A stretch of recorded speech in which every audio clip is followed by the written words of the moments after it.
Salut les wheelers, c'est Monsieur Flex et aujourd'hui je suis encore à Paris pour une nouvelle vidéo car je vais tester la nouvelle roue InMotion. Ils se sont installés exceptionnellement 2 jours sur Paris, rue Faubourg comme on peut voir ici.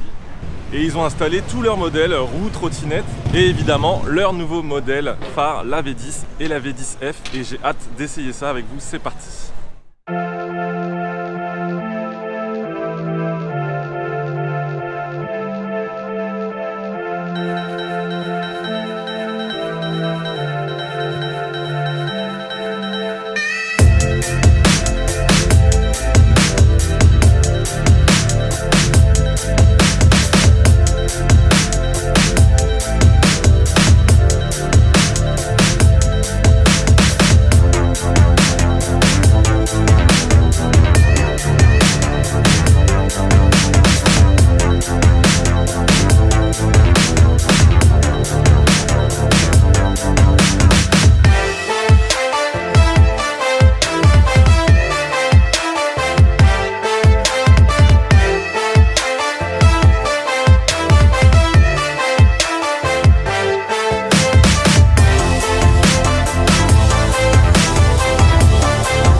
Qu'est-ce que j'en pense de cette InMotion V10F?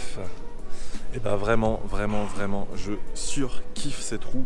Elle est vraiment exceptionnelle. On a l'impression de conduire une roue de 18 pouces alors qu'on est vraiment sur une 16 pouces, mais on a un pneu vraiment très conséquent, très large, très épais. Et du coup ça donne une plus grosse circonférence à la roue. Et c'est vraiment plus confortable, on ne sent quasiment plus les aspérités du sol. On a l'impression qu'on peut tout franchir, toutes les petites marches, toutes les grosses marches, tout. Les pavés, les cailloux, plus rien ne nous arrête. Au niveau du design, vous voyez, on est très proche de ce que fait déjà InMotion. Donc on n'est pas surpris par son design. C'est vraiment magnifique, moi je trouve, une très belle roue. Et donc on est très proche de la V8. Ce serait comme une V8 qu'on aurait boosté au maximum de ses performances. On a des nouveaux cale-pieds qui remplacent les tout petits de la V8 que moi je trouvais très inconfortables. Ceux-là sont vraiment confortables. Ils ont remplacé le grip par une sorte de caoutchouc un petit peu moelleux sous le pied. Et franchement ça grippe super bien, moi j'avais peur mais j'ai même essayé avec les pieds mouillés et je peux vous dire que le pied ne glissera quasiment jamais, voire jamais du tout de cette roue. Donc vraiment un bon point pour cette roue, les cale-pieds.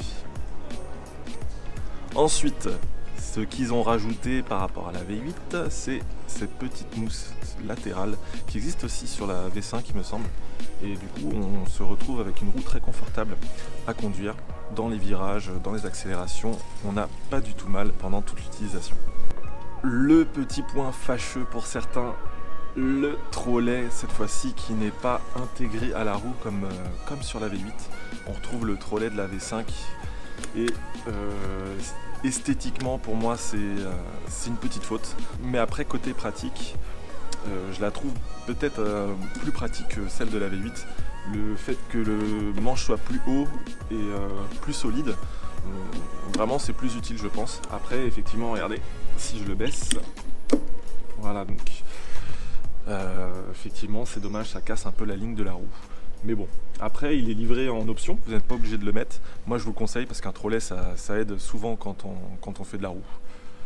Mais voilà, et puis on peut voir que ça peut cacher un petit peu le feu arrière. Donc ils ont rajouté un feu arrière, ça c'est bien.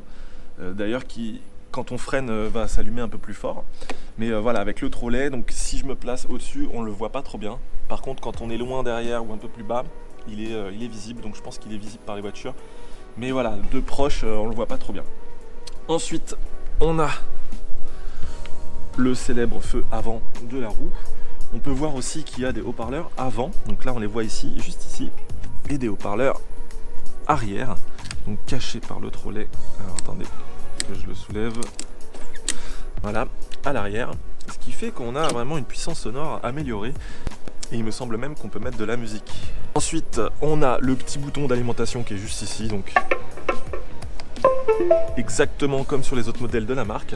Vous avez aussi à l'arrière, qui est caché par le trolley, la prise alimentation qui se ferme par le haut. S'il pleut et que vous avez mal fermé le petit capuchon en plastique, ou même que vous avez carrément oublié de le fermer, et ben l'eau risque de s'infiltrer. Donc bien penser à le fermer, puisque là cette fois-ci il est dans le mauvais sens. Ensuite, ce qui est vraiment incroyable avec cette roue, c'est sa finesse. On garde quasiment la même finesse que sur la InMotion V8. Et du coup, pour la conduite, c'est quasiment comme la V8, à la seule différence qu'elle est un peu plus haute. Donc vous aurez le contrôle un peu plus haut au niveau des jambes.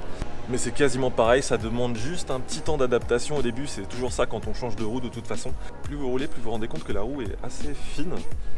Et finalement qu'elle se contrôle super bien. Voilà. Alors au niveau des caractéristiques de la V10F, vous avez une puissance moteur de 2000 watts et je crois que c'est la première fois qu'on voit ça sur une roue de 16 pouces commercialisée en France. Donc à vérifier, je regarderai s'il y a d'autres roues comme ça, mais sinon n'hésitez pas à me le dire dans les commentaires. Donc avec une puissance moteur comme celle-ci, vous pouvez atteindre les 40 km/h et c'est vraiment impressionnant, franchement. Donc protégez-vous, très important. Ensuite, vous avez une batterie de 960 Wh. Pour une 16 pouces, c'est vraiment très bien. Normalement, vous pouvez atteindre 75 km, c'est ce qu'annonce le constructeur. Après, on va voir en conditions réelles si c'est plus ou moins. Généralement, c'est un petit peu moins.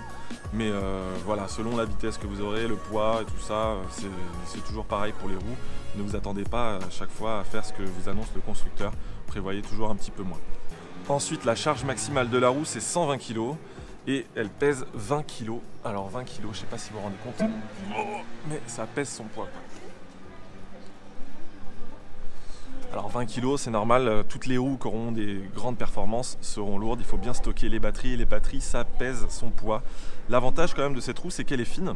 Donc le poids est bien réparti, on est proche du corps, donc elle est quand même facilement transportable. J'ai oublié de le dire tout à l'heure, mais il y a encore le bouton coupe-circuit qui fait la marque de fabrique d'InMotion et ça c'est vraiment top. Ça vous change la vie. Monter les petits trottoirs, les escaliers, tout ça, pas besoin d'éteindre la roue et ça c'est vraiment top. J'adore. Les pédales de la V10 et de la V10F sont encore légèrement plus hautes et vu qu'elles sont plus larges, c'est parfait. Du coup, on ne touche jamais le sol et ça c'est vraiment bien. J'adore être en hauteur comme ça, on se sent tout de suite en sécurité. Bon, on va pas se mentir. InMotion, c'est vraiment une qualité de fabrication inégalée, je pense, dans le milieu de la roue électrique. Et du coup, c'est une très belle roue, puissante, qualitative et pas forcément très chère. Alors, je vais vous afficher les prix tout de suite de la V10 et de la V10F. Et ce qui est bon à savoir, c'est qu'il y a actuellement une promotion de 200 € pour les premiers acheteurs. Donc, c'est toujours bon à prendre, 200 €. Ça fait encore chuter le prix, qui est pour moi déjà dans la gamme de prix actuelle des roues, voire un petit peu en dessous. Voilà. Donc ça y est, enfin InMotion place une roue au top des performances et elle va pouvoir rivaliser enfin avec les Gotway, les Kingsong qui proposent déjà des performances records. Mais là, vous avez une roue design, une qualité de fabrication top et puis un confort de glisse, des nouvelles pédales et une roue super fine. Que demander de plus? Bon bah ça y est, j'ai fait à peu près le tour de cette InMotion V10. J'ai pu l'essayer à peu près 1 heure, voire un petit peu plus sur plusieurs jours. Et je n'ai eu aucun problème. J'ai vraiment kiffé le confort de conduite qu'elle peut procurer cette roue. Et surtout ce pneu large qui est vraiment exceptionnel. Voilà, rien à dire. Donc vraiment très bonne roue. J'ai hâte de pouvoir rouler encore plus longtemps avec celle-ci, peut-être un jour. J'espère que cette petite vidéo vous a plu. N'hésitez pas à vous abonner si ce n'est pas déjà fait. Et puis à bientôt pour de prochaines aventures. Ciao!